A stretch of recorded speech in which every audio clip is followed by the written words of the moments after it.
Naitwa Kisasi Kiranga, ni mkurugenzi mtendaji wa Mapacha Watatu. Ndugu wateja, bado tunaendelea na ofa zetu za utoaji mikopo kwenye sekta za serikali na sekta ambazo sio za kiserikali.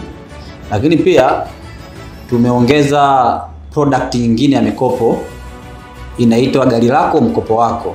Hii system ni mpya kwetu. Kwa sasa tunafunga card track. Mteja itakulazimu kuja na kadi yako ya gari na gari lako linafanywa valuation, then unapewa mkopo kwa 5%. Gari unaondoka nalo, sisi tunabaki na kadi kama security. Lakini wakati huo gari lako tumelifungia card track. Hivyo endeleeni kufurahia huduma kutoka kwetu kwa riba nafuu sana. Karibuni sana.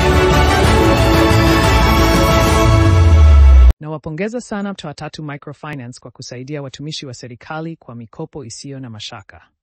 Endeleeni hivyo hivyo kwa maendeleo ya taifa letu.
Jamani huyo ndo baby, nimejua kuchagua.